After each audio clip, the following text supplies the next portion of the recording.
there matters that we need to take up before we bring it here?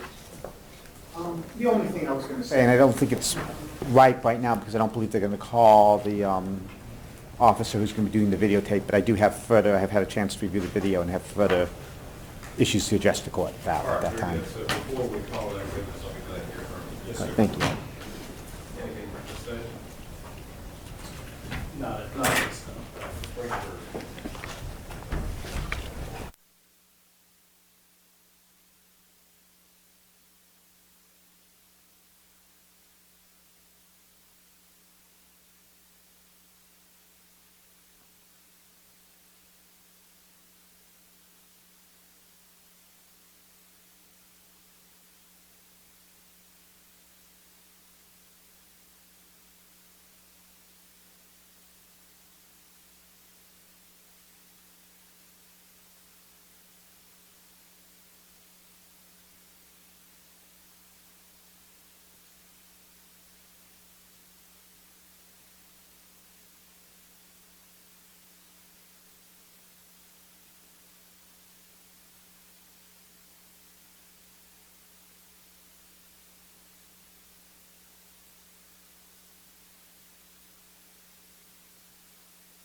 We're going to go ahead and move directly into asking the state whether there's further evidence for the state.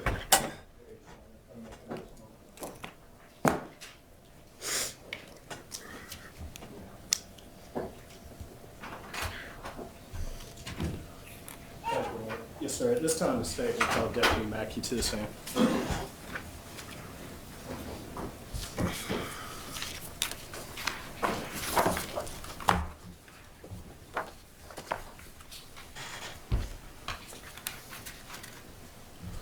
If you would, please place your left hand on the Bible and raise your right. Do you solemnly swear the testimony you give will be the truth, the whole truth, and nothing but the truth, so help you God? Yes, I do. Thank you. Mr. Waller? Thank you, sir. Deputy Mackie, good morning to you, sir. Good morning, sir. Will you please state your name for the record? Deputy Jamie Mackie, And how are you employed, sir? Wake County Sheriff's Office, How long have you been with the Wake County Sheriff's Office? 19 and a half years. And can you tell us a little bit about what your duties and responsibilities are as a deputy with the Wake County Sheriff's Office? I'm on a patrol division. We answer all dispatch 911 related calls, emergency, non-emergency, enforce traffic laws, patrol neighborhoods, help out small municipalities in the area that I work at, the eastern county of the Wake County. So are y'all divided up into certain regions of the county that you work? Yes, sir. Okay. And do you have jurisdiction in the whole county, but you're assigned to kind of one area or beat maybe? Yeah, one area beat. It's eastern county. I'm like a floater, so I got Knightdale, Wendell, and Zeppelin area, so I could pretty much help out other deputies who are assigned to one small area. And so back on April 9th of 2014, were you assigned to the eastern side or eastern part of Wake County? Yes. And sir, on that time, on April 9th of 2014, did you have the opportunity to respond to 1125 Lake Glad Road? Yes. Can you tell us a little bit about where you were when you got that call and what the call came out as? I was on a street called Three Sisters Road. It's part of in between Knightdale and Wendell. If you come off the road, you could either go left or right. You'd be in Wendell or Knightdale. And I was patrolling that neighborhood, and pretty much we had a lot of breaking and entries in that neighborhood. So I was patrolling, the call came out, and I proceeded onto the Lake Glad Road from that location. And when the call came out, what was the general description of the call that you had at that point? Pretty much it was a 911 call that a situation happened at this address that we needed to respond emergency. lights and sirens activated. And sir, do you have noted at what time that you arrived there at the scene?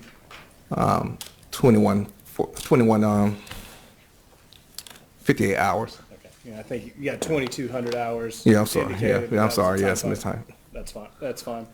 And Deputy Mackie, we've heard from some of the other first responders from your office that responded there. Do you know in what sequence of calls, sequence of cars that you were the one that was there, or when you arrived? I think the third, I was coming up. Deputy Evans was coming right behind me. So pretty much when I came up, I saw the first two officers, Deputy Shatcott and Deputy Broadwell, car already in position. And you mentioned Deputy Evans, you arrived at approximately the same time Yes. he did. Yes. Deputy Mackie, at this point, were you aware if there was a suspect in custody or if the suspect was still at large? The suspect was still at large. Information came out on the radio and, with a possible name. When it gave out ascertaining information, Deputy Broadwell, I think, gave a name that I was familiar with. I wasn't familiar with the residents, never been to the residents before. And also, was the scene secure at that point when you No. first arrived? No, it was still a hot scene when we got there. I pretty much came inside the house as Deputy Shatcott. Did they have time to secure the residents and check with any more victims or suspects inside the home? He said he didn't have time. So I quickly pretty much did that for them. So when we described clearing the scene, you were the one that actually went through the house looking for Yes. suspects? Yes. Did you find any suspects there in the house when you cleared No, it? not at all. How about any victims? Can you tell us about the victims It you was- located? When you first come in the house to the left, first come in the house, you enter the living room. Right to the left, Deputy Shatcott was in there with a female, unresponsive. And then Deputy Broadwell, I could hear him coming out to the left was another bedroom, and I could hear him in there. When I went over there, he was rendering aid to a female also. So it was two victims that I seen inside the home. And Deputy Broadwell, he was interacting with LaTanya, who was Yes, he who was. was responsible. Yes, at that time. yes, he was. And Deputy Shapcott was with Miss Anglia Taylor, who was not Yes, responsible. not. How did you further assist there in the house that night? I pretty much made sure what we call is before EMS coming inside the residence, we got to make sure the scene is safe. So pretty much I made sure from the back of the home before going out to the kitchen that the whole scene was safe before EMS could come through the back door. And I wanted them to come through the back door area because we had deputies out there in case we still had another suspect or anything going out, because I didn't realize how big the backyard was yet. So at that point, the back door was the more secure Yes. area, and that's why you had EMS come Yes. through there. After securing the inside of the house at some point, Deputy Mackie, did you go and help secure or search the outside residence? Or Yes. outside of the residence? Yes, I did. Okay. Can you tell us a little bit about how you got involved with that search? Pretty much when the scene was safe, I got Deputy Shotcott, Broadwell, and two more units on the scene. And pretty much we seen like 4 to 5 vehicles in the backyard. We wanted to make sure we walked together and make sure we worked together to clear all the cars, not open them or nothing. It was so active that we just using our flashlight just to scan and see if we see any victims or suspects. After doing that, going out about 5 feet, you see like 3 barns, if I remember. We cleared the barns very safely, real quick to see if any victims or suspects was in there. Pretty much after we cleared the barns, Deputy Broadwell, we went out further in the field. Deputy Broadwell seen an object, which was a person laying in the middle of the field, and we proceeded on to see what was that, and that was another victim that was deceased. And at this point, I believe we've identified that person as being Sylvester Taylor. Yes. Okay. How long would you say after you first arrived there on the scene was it until you found Mr. Taylor out in the field? It had to be a good 20 minutes. Yeah, 20 minutes. So y'all had secured the inside and then were Inside, searching yes. outside. Mhm. found him. When you say you were looking in the vehicles at that point, Deputy Mackie, were you going inside the vehicles and, moving? No.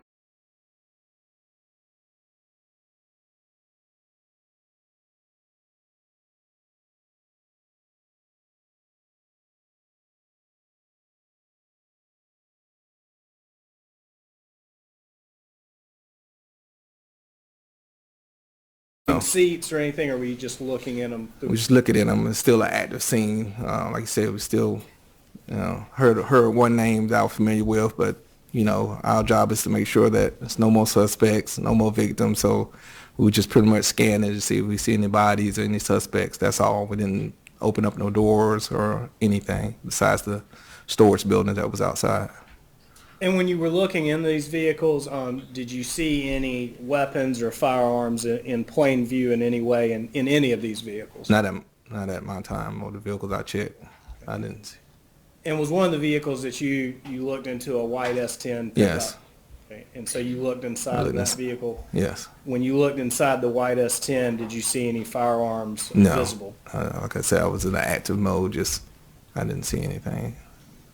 And then in searching, I guess, the grounds around the house, did you see any weapons or firearms out in the exterior of the residence? No. And how about the sheds? You said y'all did a search Yes. of the sheds. Was it really a search, or was it a kind of a safety check? Safety check. Nothing but a safety check at that time.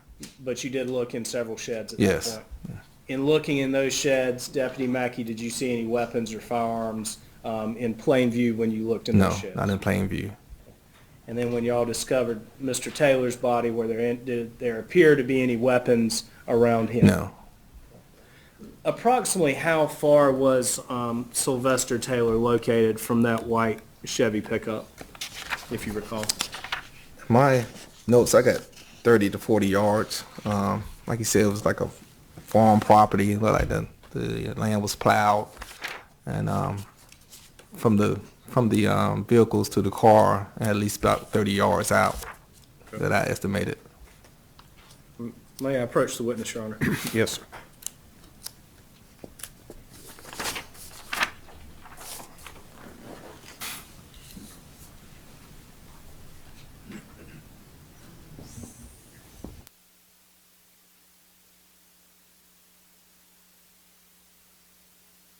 The two photographs that I'm marking as State's Exhibits 81 and 82.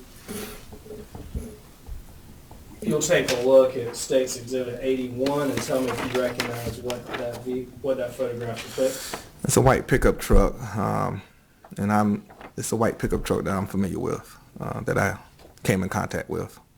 And Deputy Mackie, is that the white pickup truck that you, as you said, flashed your light in to make sure you didn't see any suspects or victims in that truck? Yes, that's the first one.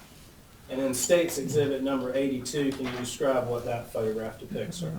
That's the same vehicle that I checked, and also a storage building that was in the back that leads out to the property in the back of the wood line behind the home.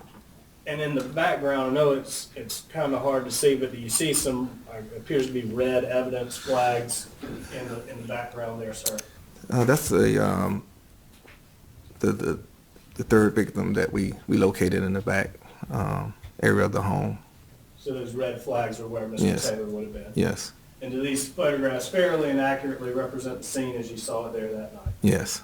Your Honor, this time I would ask to introduce State's Exhibits 81 and 82 for our Western purpose. Any objection? They're admitted. And permission to publish those photographs using this screen. Yes, sir. You may need to turn it slightly. Yes, sir.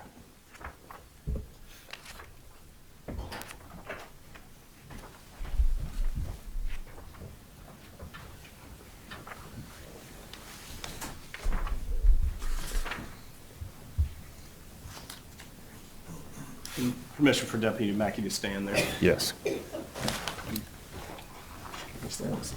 Yes, sir, if you can. Stand on the side there where you want. Be blocking the juror's view. If I can see there. Okay. I'm going to start with State's Exhibit number 81. Deputy Mackie, and if you can identify what you see there, sir. The white pickup truck, which I came in contact with myself. And tell us a little bit about how you kind of just looked through that truck at that night. When we came out, we seen several vehicles, so we decided to walk in a formation style together. And officer safety, we just pretty much just scanned up, checking each side of the vehicle, shining. Went around to the back side, make sure we see anything. Like I said, we're not looking for victims and suspects. Then just for our safety and to render aid to people. And at that point, when you looked in the cab of the pickup, you didn't see anything unusual Yeah. in terms of suspects, victims, or weapons. And what we do is once we clear the vehicle, we say the word clear, so the next officer will know about it for officer safety. So pretty much that vehicle was clear, and we'll proceed on to the next. And how about the bed of the pickup? Did you check in there and, Yes. and notice anything Nothing. of note? Yes, nothing in there. Was there a lot of trash or junk It in the would back? look like, to me, if I vaguely remember, like a lot of trash or something in the back, but nothing I could recall. And then State's Exhibit number 82. What do you see there, sir? Same vehicle facing, coming out on it. Like I said, after I finished checking the vehicle, we proceeded around, which you could see, and there's a couple sheds up here. I don't remember which one, but almost like clear like 3 sheds that was up in this area. When we came up walking this area after we cleared the shed, and we proceeded past the shed part, and that's when we came in contact with another victim. And that's the same S10 we were looking at, and then it's kind of hard to see there on the video screen, but right behind the basketball goal, is that where Mr. Taylor was located? Yes, his body. Yes. And that's about the 30 or 40 yard distance that you described. And again, there's one shed in this photograph, and maybe even a shed to the right of the S10. You checked those buildings that night Yes. and didn't find any people or weapons in Finding the them. people or weapons. Thank you, Deputy Mackie.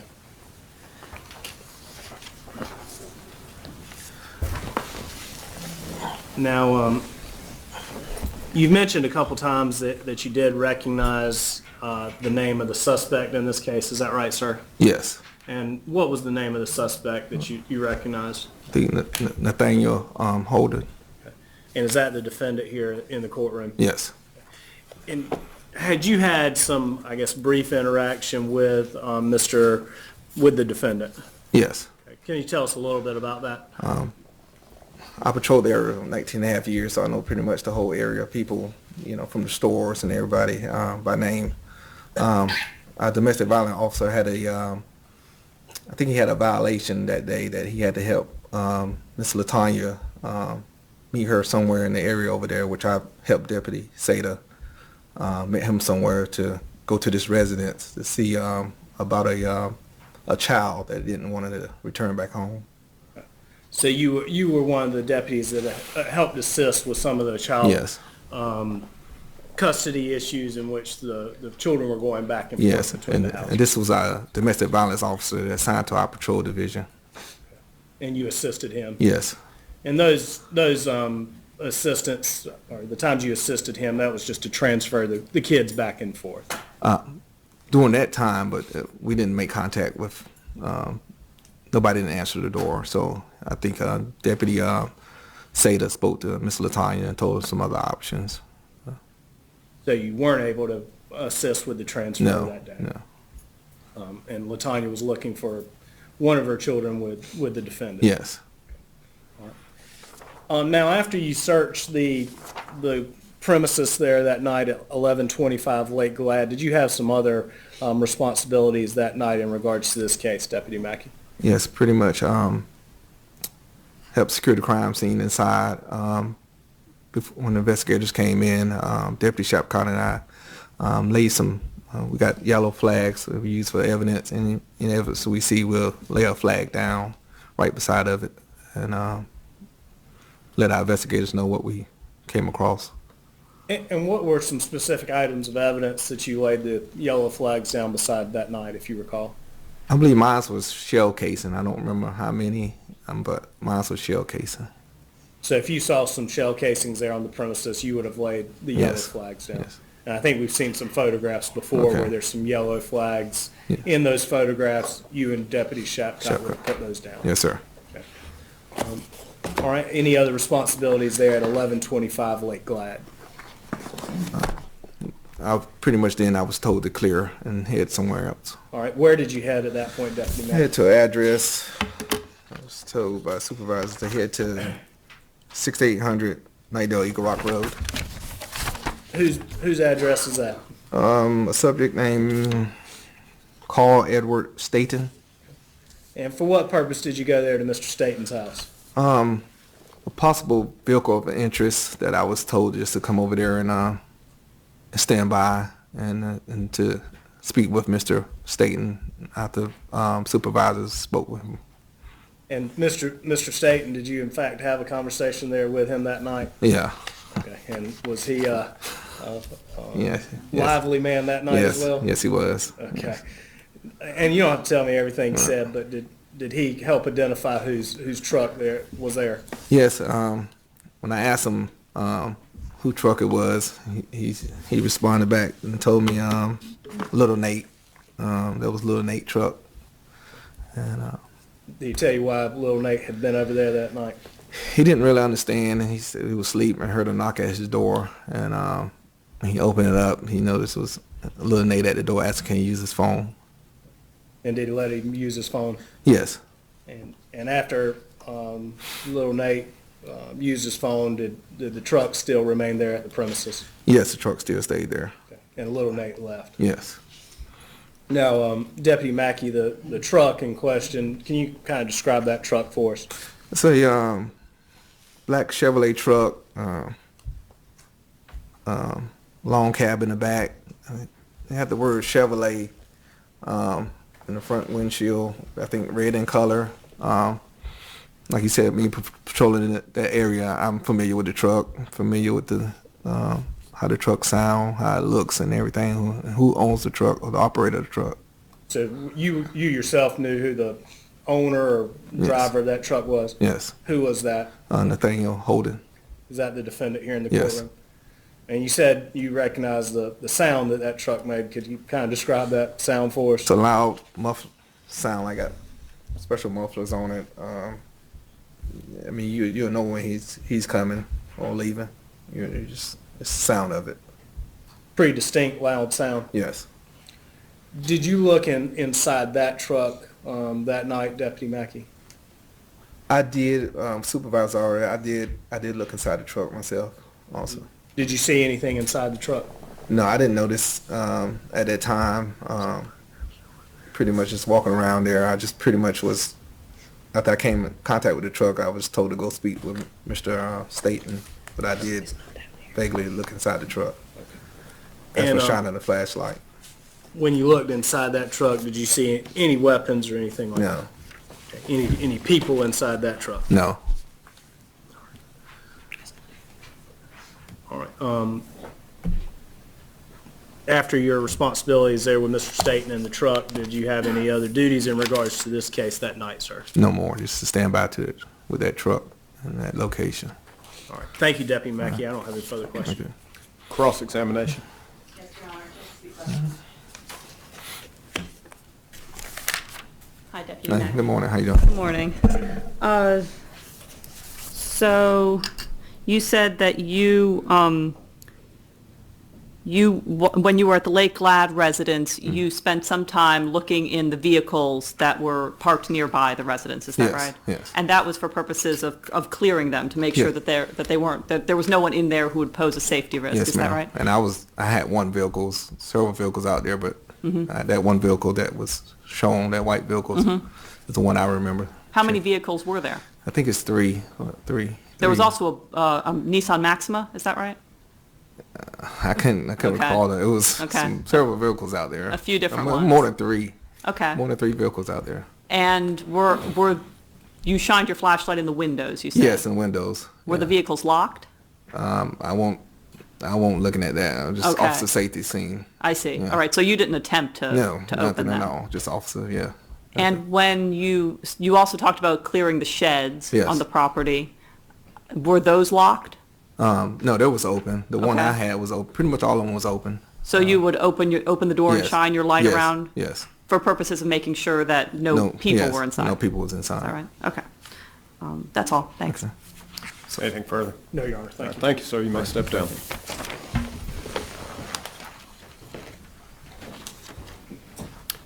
Further evidence for the state? Yes, Your Honor. At this time, the state would call Investigator Leffingwell to the stand.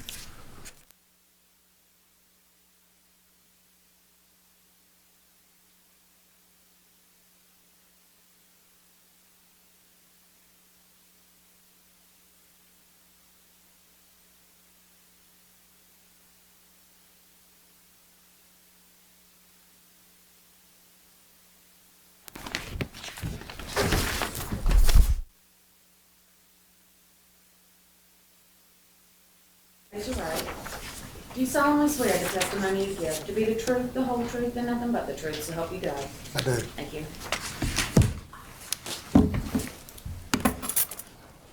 Mr. Walden? Thank you, sir. Investigator Leffingwell, good morning, sir. Good morning. Will you please state your name for the record? Detective Brian Leffingwell And Detective Leffingwell, how are you employed, sir? with the Wake County Sheriff's Office. And how long have you been with the Wake County Sheriff's Office? 18 years. 10 years? And you said you're a detective? That is correct. How long have you been a detective? Been a detective since 2006. 2006. And is there any specific area that you're assigned as a detective to, or division that you're assigned to? The Property Crimes Division. And back in April of 2014, were you with the Property Crimes Division at that point as well? Yes, I was. And we've heard some of the other detectives talk about, being on call or being floaters and as detectives during the week. Were you also on call this week? That particular day, I was working a regular duty assignment. And on April 9th, 2014, did you have the opportunity to become involved in this case? On April 10th of 2014, did you have the opportunity to become involved in this case? I did. Can you tell us a little bit about how you became involved? I was contacted by a fellow investigator, and we were assigned to go out to the Lake Glad Road address to conduct a secondary scene search. And we heard from Investigator Barber yesterday. Was she one of the investigators you went out to the scene with? Yes, she was. And I believe yesterday she said April 11th, but do you have what date it was that y'all actually went out there? Yes, sir, it was the 10th. It was the 10th. Okay, so April 10th. Which scene did you go to first, Investigator Leffingwell? Lake Glad Road. And you again said the term secondary search. Can you tell us a little bit about what your duties were in regards to this secondary search? We were tasked with searching the grounds and the residence for any remaining evidence. And were you assigned to the inside or the outside of the house? The outside of the house. Okay. So tell us a little bit about how you and the other detectives went about searching the outside residence. Myself, Detective Norton, and Detective Garganis basically just formed a line, and we systematically walked through the rear of the backyard areas. And Just- we've seen and heard that there were several vehicles and sheds on the property, on the exterior portion of the property. Did you also look through those vehicles and through those sheds? We did. Well, tell us a little bit about how your search went there that day. Searching the grounds in the backyard first, we didn't locate any additional evidence on the grounds. I then searched 2 other vehicles that were there on the property, and after searching those vehicles, we proceeded to the front yard. What vehicles were you assigned to search? I searched a white Nissan Maxima. And any other vehicles? I also searched a white Chevy S10 pickup truck. Let's talk about the Maxima first. And did you know whose Maxima that was, or who it belonged to? No, sir, I didn't particularly know exactly who it belonged to. It was just it was a vehicle on the scene that I searched. At that time, I did not run the registration tag or anything of that nature. And the search that y'all were doing, was it pursuant to a search warrant?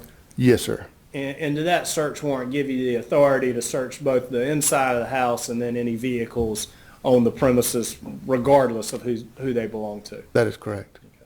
All right, tell us a little bit about going through the Maxima and what, if anything, you found in there. I began searching the Maxima from the front passenger compartment through to the rear. Let's see, I found a box of .22 caliber long rifle cartridges in the trunk.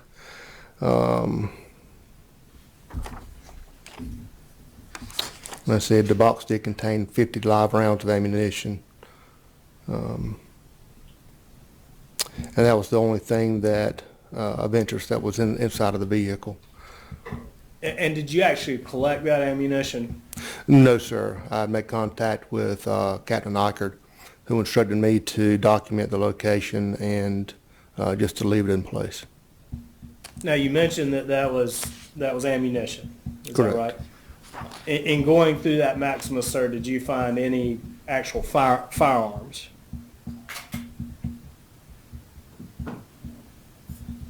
No, sir. Not in the Maxima.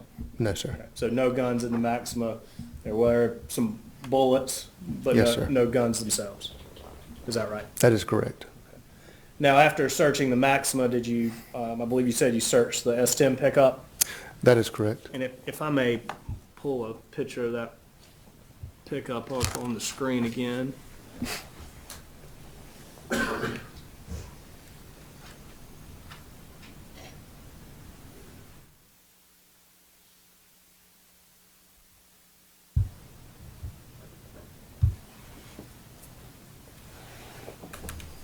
This is State's Exhibit number 81, Investigator Leffingwell. Does that appear to be the pickup that you searched? Yes, sir.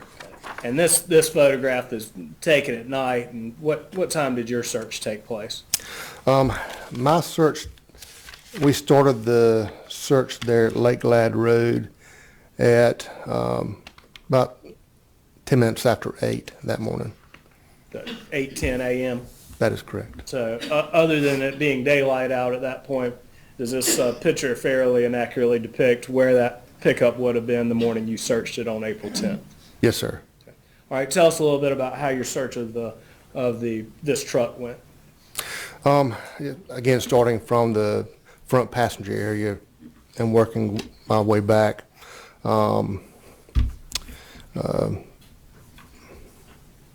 The truck was filled with various items from an old desk. Just really, the truck appeared that it was used as storage. I did find a box, an empty Phoenix Arms pistol box under the driver's seat. Let's see, the box indicated that it was for a .22 caliber Phoenix Arms pistol.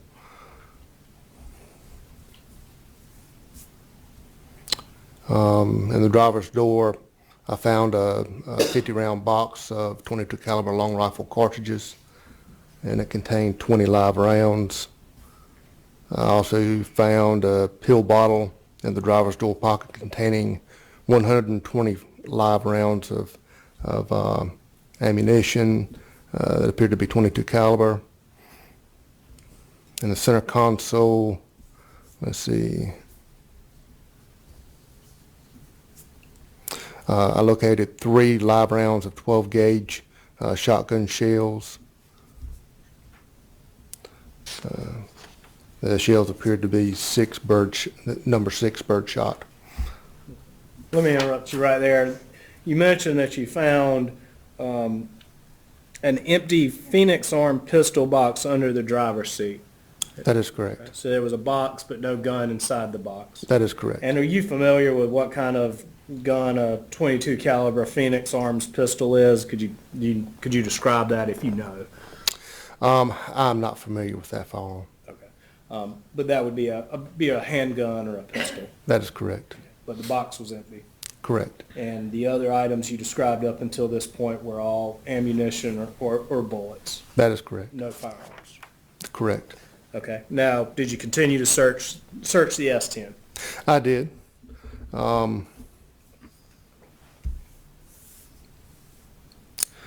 Let's see. Behind the rear seat, I located a very old rifle. I was unable to identify any markings on the weapon, but the weapon did appear to be a .22 caliber rifle. The rifle had a built-in butt-loading magazine. The chamber was locked back on the weapon, and then you What that can. mean? That means that the chamber that contains the bullet, there's a bolt that you open up that exposes where the magazine is seated, where the round chambers into the weapon. That chamber was open, and you could see the empty follow of the magazine sitting inside of that area. So, in other words, there was no bullet in the chamber. Correct.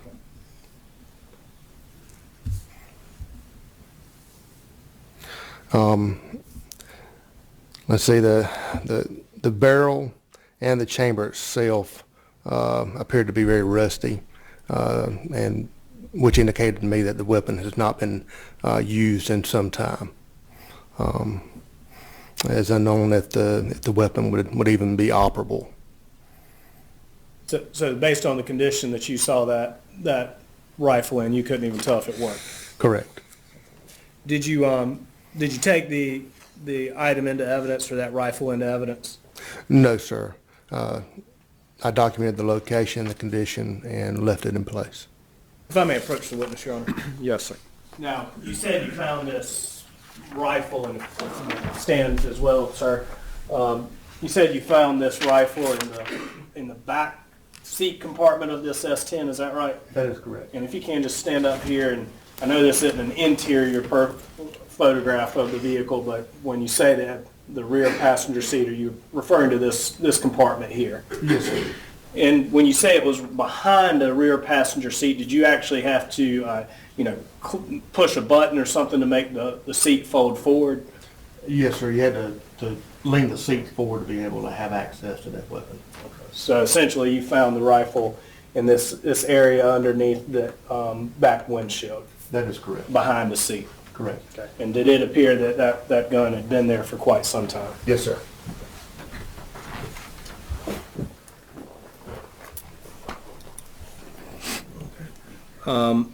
After finding that rifle and documenting it, did you continue with the search of the exterior portion of the property? We did. We moved on from there to the front yard, and no evidence was located in the front yard, and that's when my portion of the search there ended. So, Investigator Leffingwell, you and other members of the Wake County Sheriff's team are going through the vehicles in the manner that you described, pretty thorough searches, it sounds like. Yes, sir. Okay, and the sheds, did you and the other members of your team go through the sheds in a similar manner in which you move things around and actually search those barns and sheds? Yes, sir. And at any point during your search of those barns and sheds and the other vehicles, and including other members of your team, were any firearms found at that point, No, sir. other than the old rifle that you've described? To my knowledge, that's the only one that we located. And if somebody had found a gun in one of these sheds, would you and the rest of the team members have been notified? Yes. Anything else there at the search there at 1125 Lake Glad? No, sir. Now, after you finished searching 1125 Lake Glad, where did you go at that point, sir? At that point, I was instructed to head over to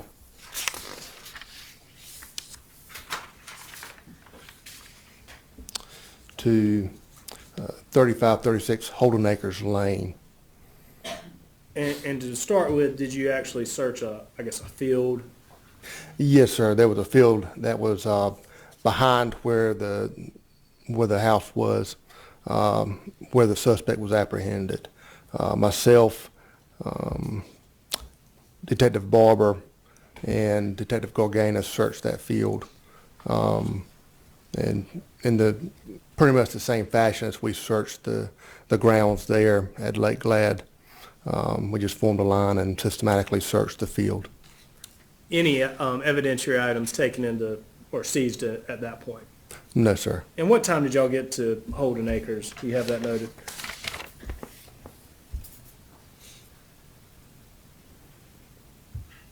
11:35. And what time was it completed? The field Yes, sir. search was completed at 12:30. And then after you searched the field, where did you go at that point? We went to the home there at 3536 Holden Acres Lane at 12:36. And when you went into the actual residence there at 3536 Holden Acres Lane, what, if anything, did you see?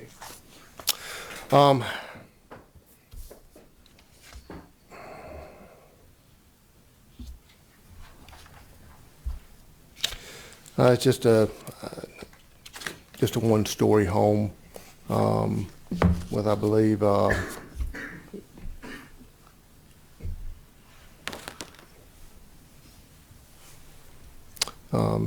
two bedrooms, living room, kitchen.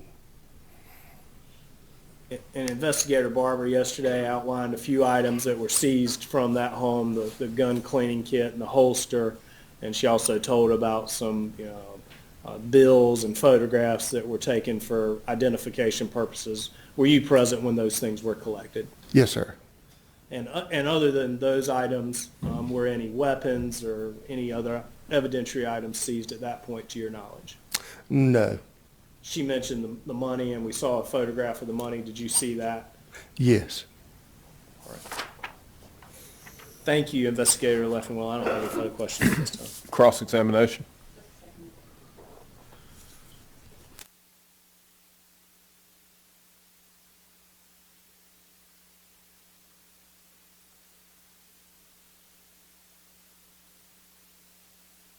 Is that No, what ma'am. someone just said? It's detective. I'm sorry, Investigator. Detective Leffingwell, I'm so sorry. So, you searched the area around the home at the Lake Glad residence, is that right? Correct. And you searched every one of the vehicles that was on the premises? I didn't. I searched the Maxima and the Chevy truck. I see, and there were other vehicles, it sounded like there were more than two vehicles there, right? I'm not positive about that. Okay. I know those are the two vehicles that I searched. Okay. So you searched those two? Correct. And you searched the area around? Correct. You searched the backyard? Correct. And you searched the front area of the house as well? Correct. And you did not locate any shell casings during your search, is that correct? None that were on the grounds themselves, just the ones inside the vehicles. Right, the right, live that's rounds. right, that's right, okay. But nothing on the ground? No, ma'am. And you also searched the home of Mr. Holden, correct, at Holden Acres? Correct. It was your understanding that's the defendant's home, right? Correct. And there was a bedroom that you searched that you indicated appeared to be the bedroom of the defendant, is that right? Correct.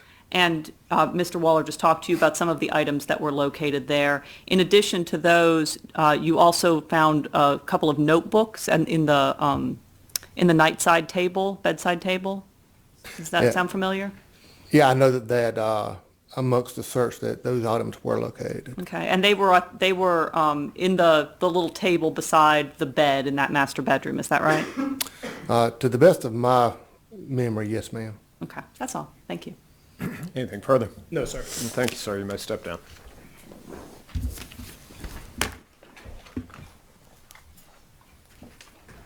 Further evidence?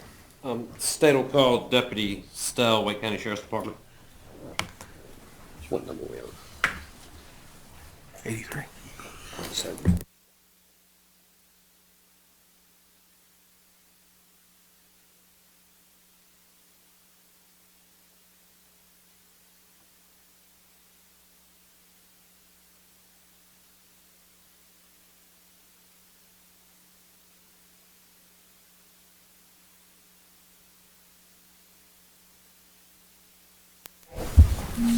solemnly swear the testimony you give will be the truth, the whole truth, and nothing but the truth, so help you God?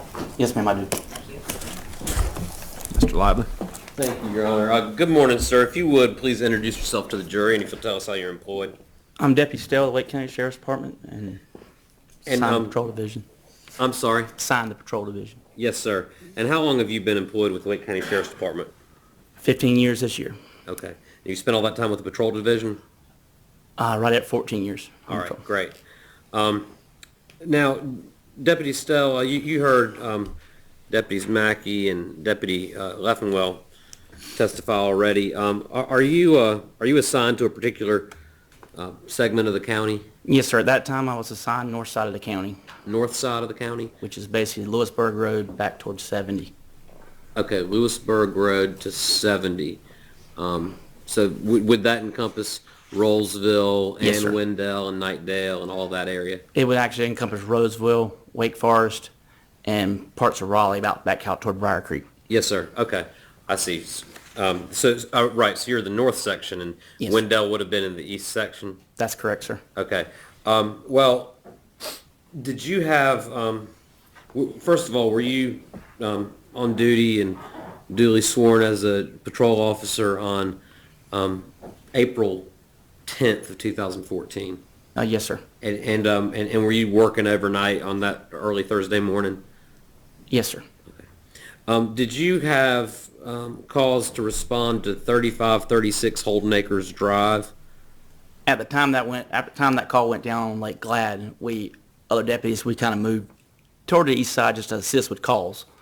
Okay. On a number of patrol conditions. But at one point in time, they asked us to respond to the Holden Acres address to assist. Okay, so earlier in the evening, you had heard radio traffic or the call regarding the shooting at Lake Glad Road, That's correct, sir. and when you heard that, just being one of the on-duty officers, you sort of moved into position to assist because you knew there'd be a large number of officers that would be needed at that scene. Is that right? That's correct, sir. But then you were never called to the Lake Glad scene yourself. Is that right? No, sir. Okay, but you were called to respond to 3536 Holden Acres. That is correct, sir. Okay. And what were you, I mean, was there a reason for the call, or were you kind of given, a reason for why you'd be there?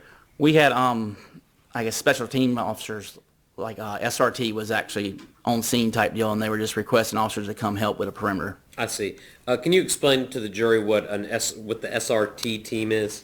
SRT team is kind of like a SWAT team that actually responds to high-profile events, high-crisis stuff, and they knew more about what was going on, and we were just moved over to kind of help out with normal calls that come in from 911, not related. At that point, they requested deputies to respond, reference possible location of a suspect. Okay, so you were responding to assist the SRT team or the SWAT team at Holden Acres, and that was the possible location of the suspect, Nathan Holden? That is correct, sir. Okay. And do you see Mr. Holden in the courtroom today? Yes, sir, I do. And you can identify him for the jury? He's a gentleman sitting in the orange jumpsuit, Okay. orange and white jumpsuit. Well, tell me, were you driving by yourself that evening, or was anyone else with you? I was driving by myself, sir, yes. Okay.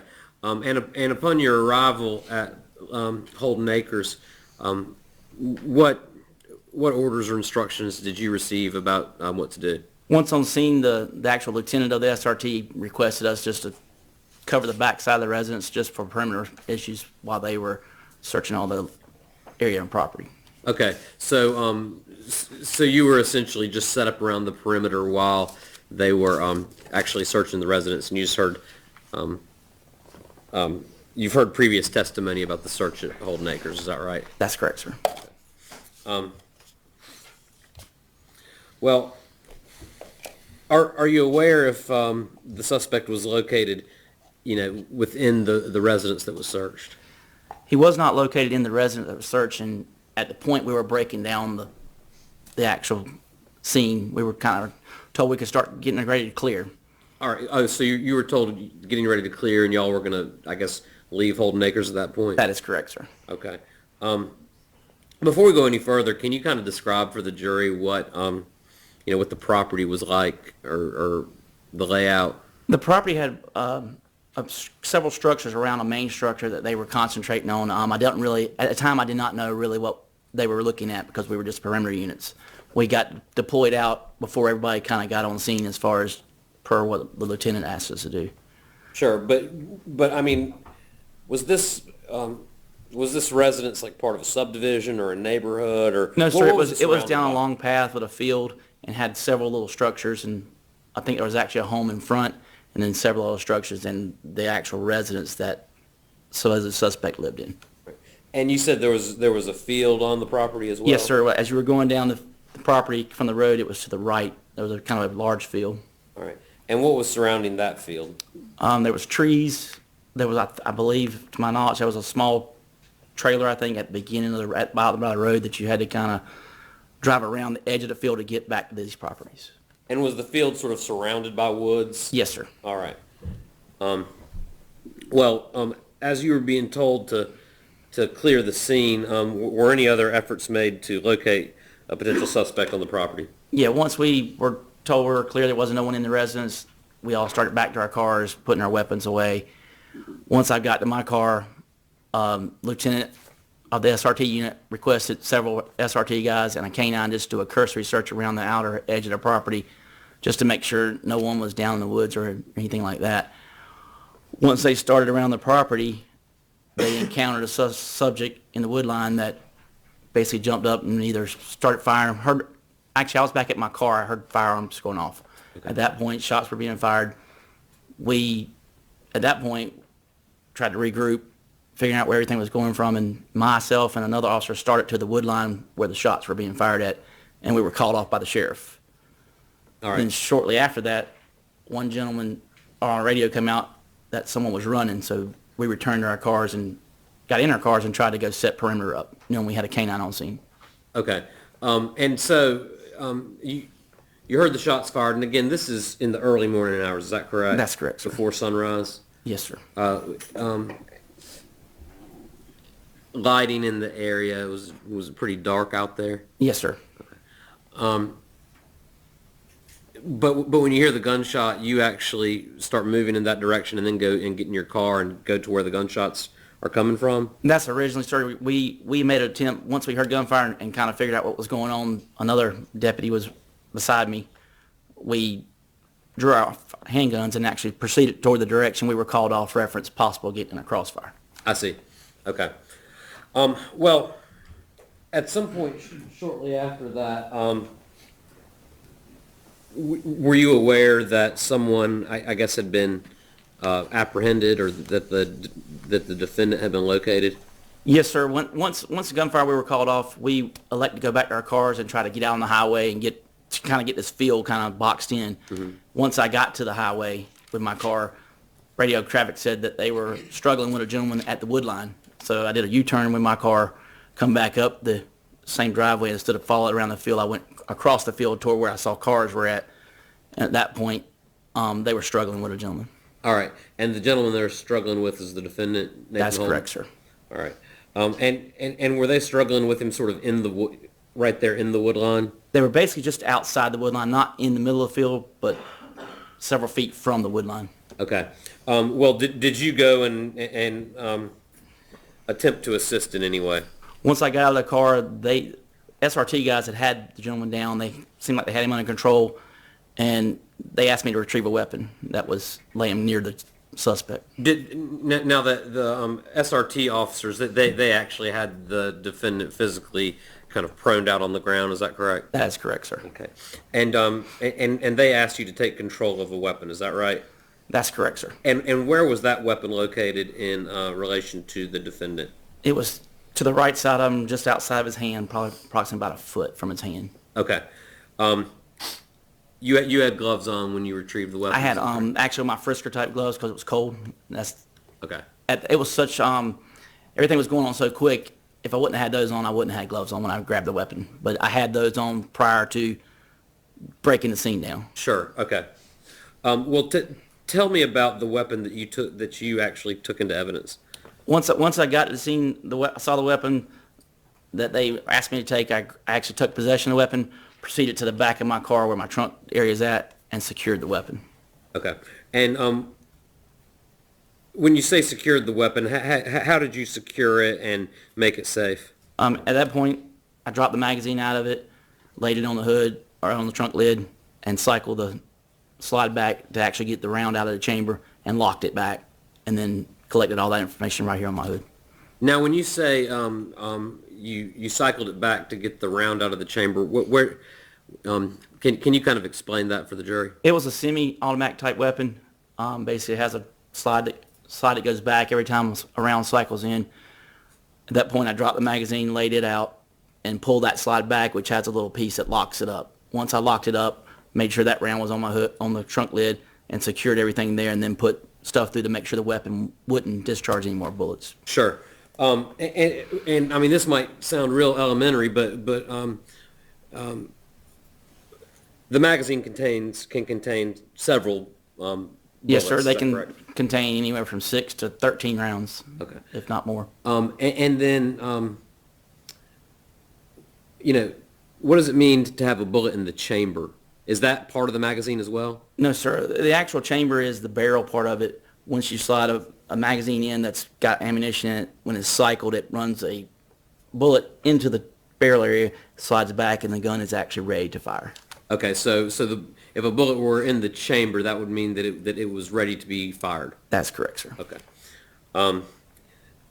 Once you took the magazine out and I guess disabled the gun or made sure that it would not be able to discharge, what did you? Well, first of all, where'd you put it, and then what did you do? I took it to my car. I actually made sure everything was safe. All the ammunition was taken out of the magazine.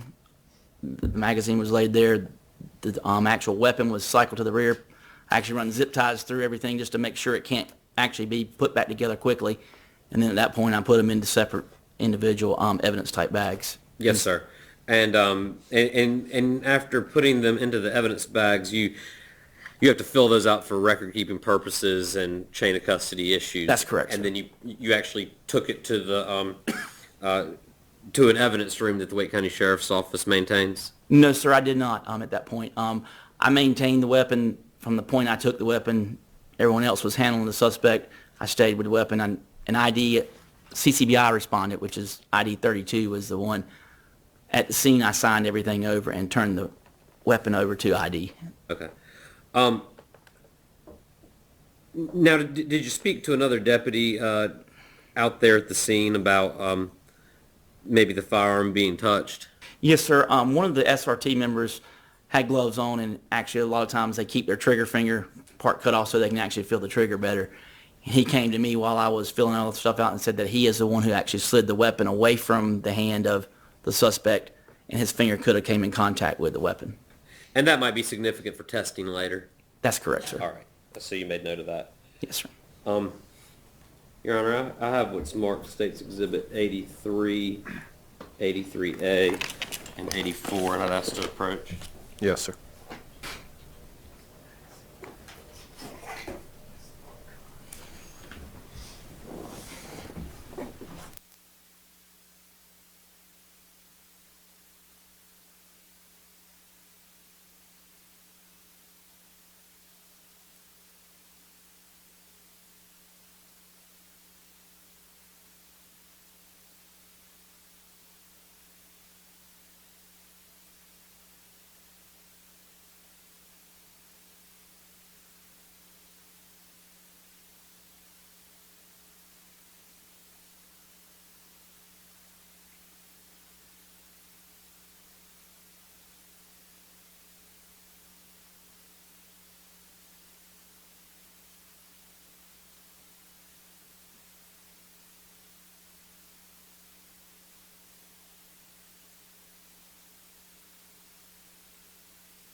If you recognize it.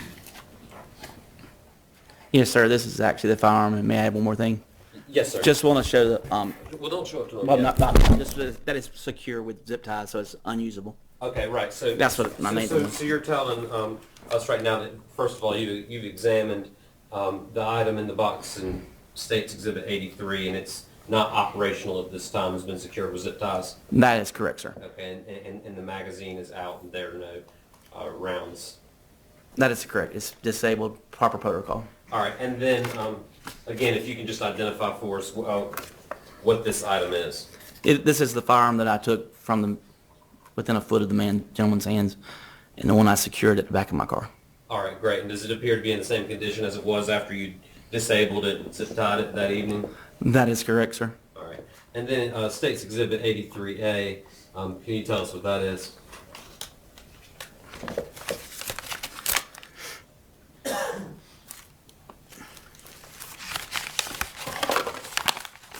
This would have been the packaging that I actually put the weapon in at the time Okay. I took possession of it. Right, okay, so you didn't put it in this white box? No, sir, I did not. I actually put it in this, and this is what I signed over to the CCBI. Okay. Your Honor, I'd ask to move States 83 and 83A into evidence this time. Any objection? It's allowed.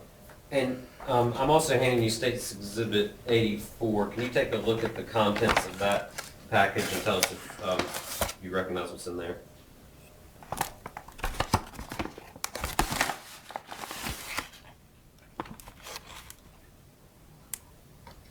Yes, sir. This is the actual magazine for this weapon and the 3 rounds that I took out of the magazine and 1 round that I discharged out of the chamber. Yes, sir. And do those all appear to be in the same condition as they were when you took possession of them on April 10th? Yes, that is correct. Okay. Your Honor, we'd ask to move States Exhibit 84 into evidence this time as well. Objection? Allowed. Now, Deputy Stell, there's a lot of markings, initials, and dates and things like that on here. Is that because to maintain the chain of custody? That is correct, sir. Okay. Your Honor, I'd ask that Deputy Stell be allowed to display the firearm States 83 to the jury. That's fine. If you want to walk slowly in front of the jury, sir, and while you're walking, don't speak unless you're asked questions. Yes, sir.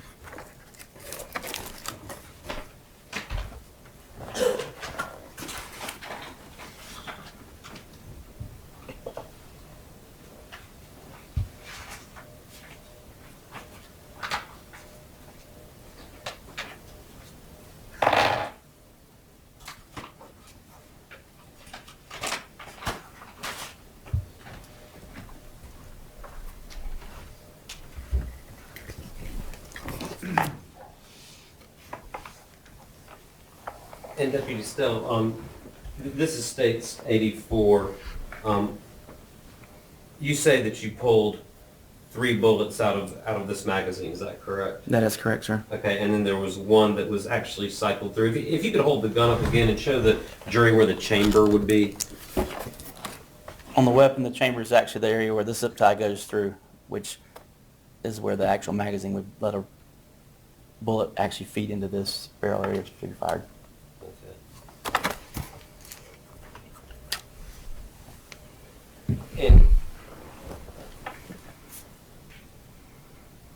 And are you able to read what's on the bottom of this bullet for the casing?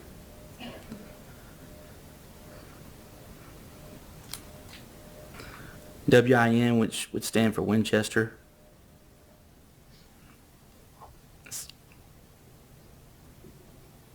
And I can't really make out the other. It's kind of the glare. But what caliber bullet is this? This is actually a .380 caliber bullet. 380 caliber bullet. Yes, sir. And this is a 380 caliber. You say it was a high point? Yes, sir. It's a high point auto model CF380. Okay. Now, thank you, sir. After you took the gun, is there any sort of, I guess, record check you do in order to gather more information about it? That is correct, sir. What I actually do is we have NCIS database stuff that we run weapons and other items in to see if they're stolen. And I did actually process this through our system to see if it was actually stolen. Okay. It did not come back stolen, did it? It come back clean or technically not in file. Yes, sir. Okay. Thank you, Deputy Stell. I don't have anything further. Cross-examination.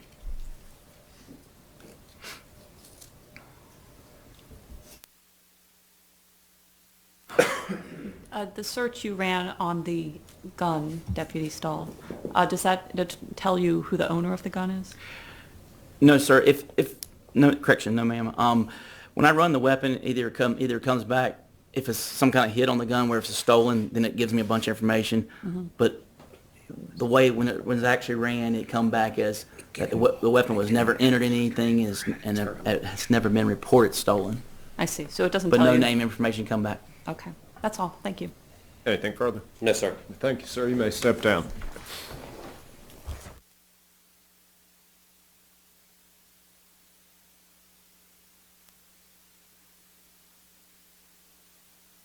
All right, this time the state would call Dr. James O'Neill to the stand.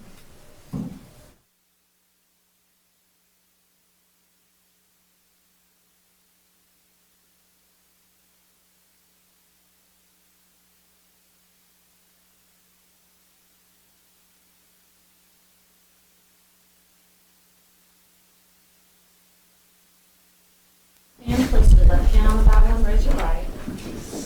Do you solemnly swear the testimony you give to be the truth, the whole truth, and nothing but the truth, so help you God? Do.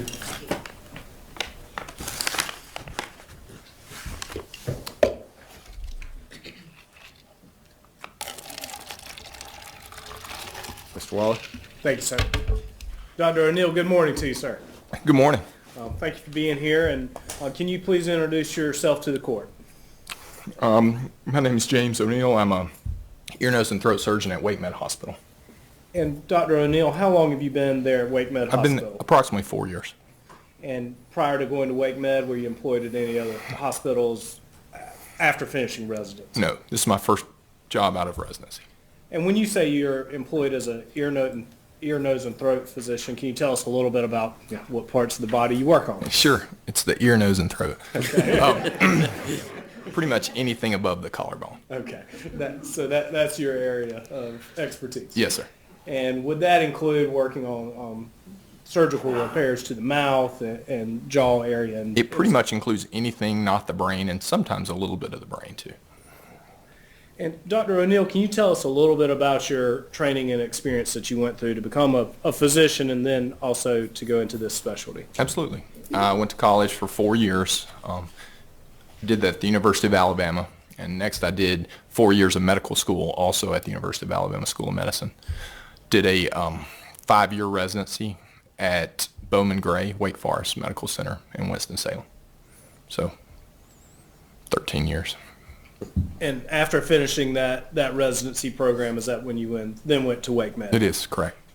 And as part of your job as a ENT at Wake Med, do you sometimes have to treat patients that have suffered gunshot wounds to the face area? Yes, sir. Okay. And can you tell the jury approximately about how many surgeries or procedures you've been involved with that involve gunshot wounds to the face area? You know, that's an interesting question. I don't know the number exactly. My group of 4 physicians takes care of pretty much all the facial trauma in Wake County. We're the only level 1 trauma center. So if anything severe comes in, it comes through our facility. So it's hard to know. Over 4 years, approximately 100 or so. So it quite a few procedures. Quite a few, yes, sir. And you mentioned trauma. Tell us a little bit about how you would get involved if someone comes in to Wake Med as a gunshot wound, or I guess any kind of trauma in general. Pretty much, if a trauma is coming in, the hospital is alerted that a trauma is coming to the hospital. That process is kind of quarterbacked by the emergency physicians and the general trauma surgeons.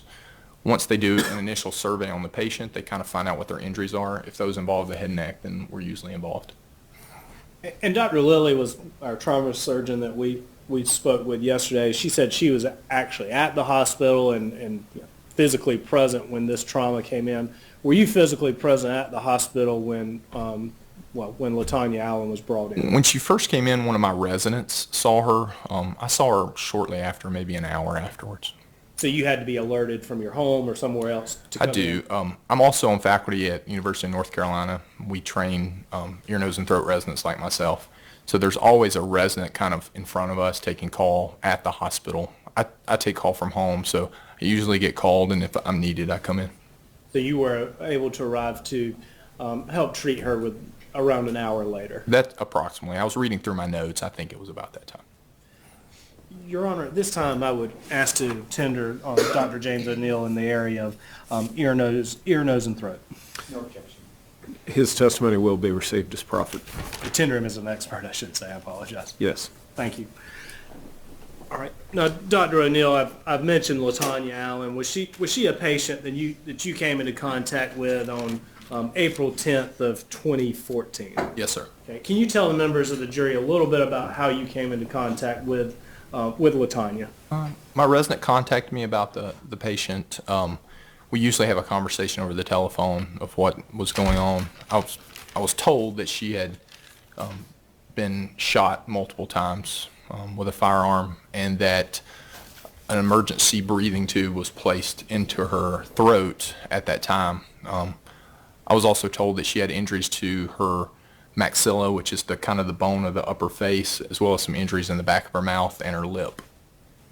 And when you say that a breathing tube had been placed inside of her, was she intubated? She was.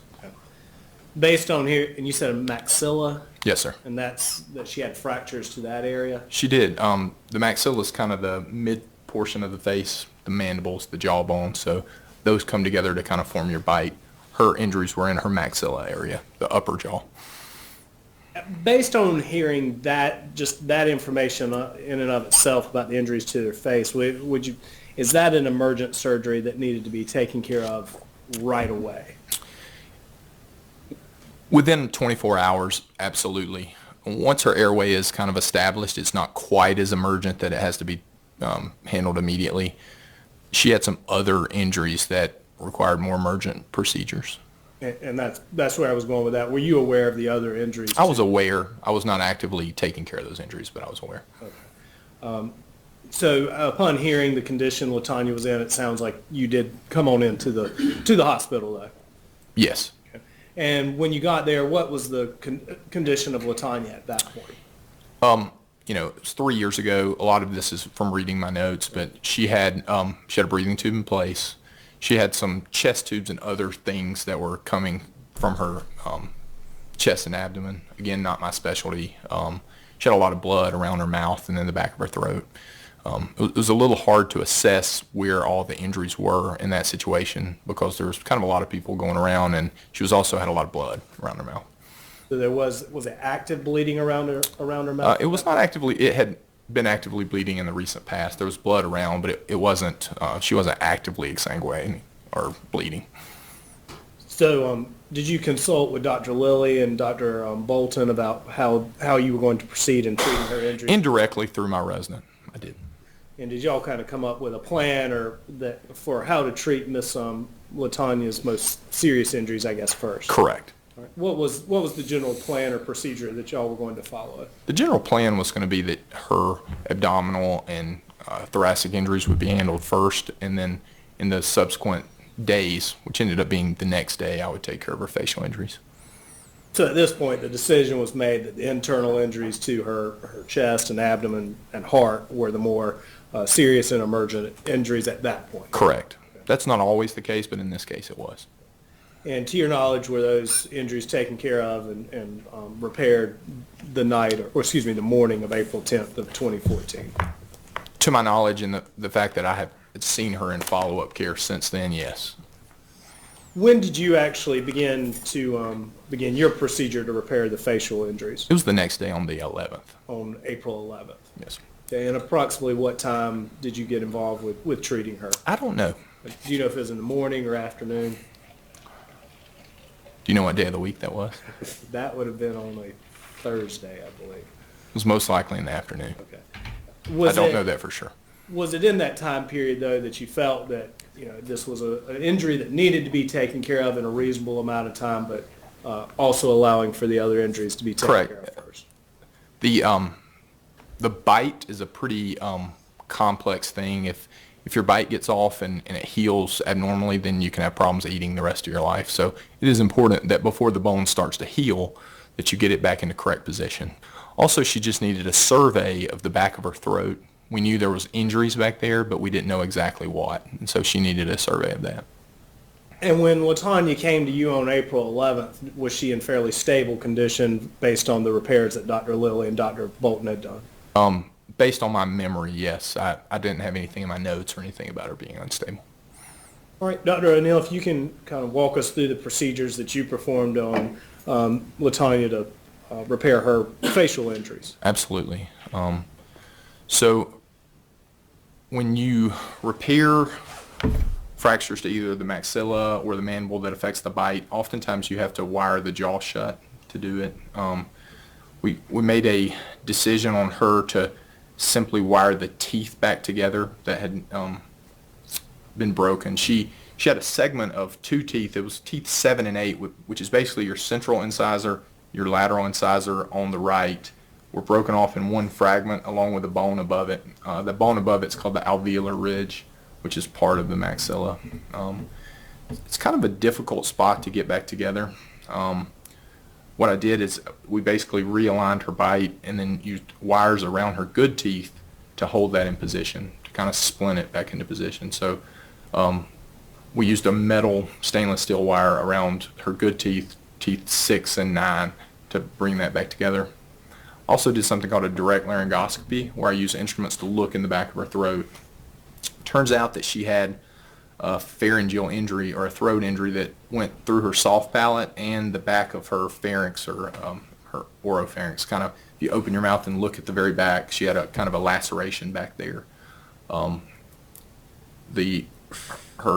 endotracheal tube was actually going through one of those holes, and so under direct visualization, I removed the tube and then put the tube back in the correct position. So her tube was in her airway, but it took kind of a circuitous route to get there. The injuries to her teeth, sir, could you tell what the cause of those injuries were? To break the maxilla in that way takes a strong force. I did not see any bullet fragments. I don't know specifically. I know that to break a section of maxilla like that takes a pretty strong blow to that area. So she received some kind of blunt force to the front of her teeth. I don't know what caused it. And was there also an injury to another part of her face around the ear? Possibly. I'm not aware of it. I don't remember that off the top of my head. Okay. So the main area you treated was her face. It was, as far as I remember, yes. Okay.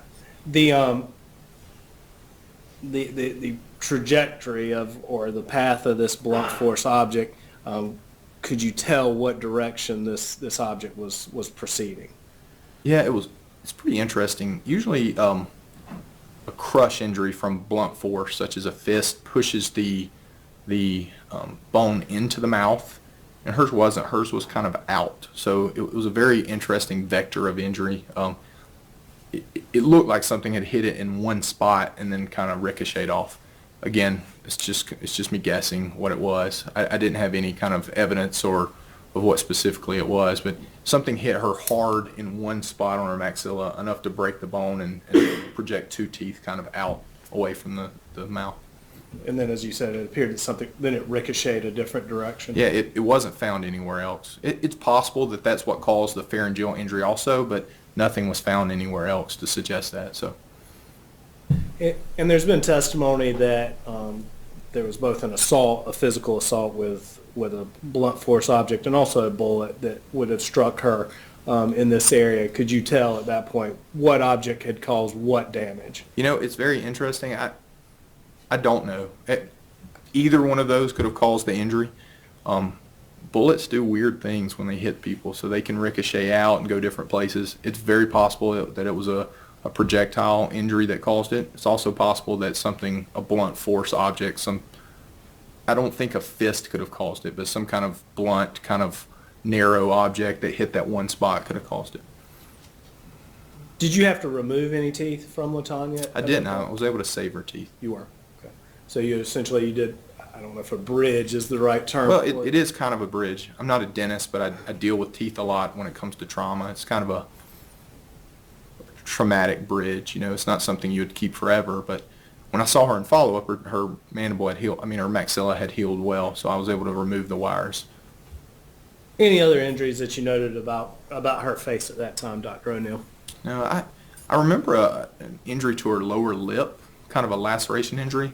Didn't see it in my notes. That doesn't mean that it didn't happen, but I can't swear to that either way. I thought I remembered a lower lip injury when I was there. How about any swelling to her face when you treated her? Absolutely. Okay, there was still swelling at that point. There was, and there was swelling even a month later when I saw her back in follow-up. Trauma to the face can often take months for all the swelling to go down. And let me ask you about that, the recovery process. Did you see LaTanya in recovery and have follow-up visits with her? I saw her on something like 5/19, so that would have been 5 to 6 weeks later. Her maxilla and teeth had healed well enough that I was able to take the wires out of the mouth at that time. Her bites seemed to be on. She still had some swelling of her face at that time, but nothing that was, it had improved over that 6 weeks. So when you saw her, I think you said on 5/19, you were pleased with the progress that she had made? I was pleased from a head and neck standpoint, yes. Thanks, sir. If I may have just a moment. Yes, sir.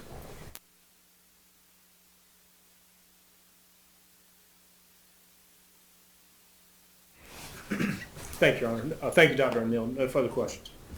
Cross-examination. No questions. All right, thank you, sir. You may step down.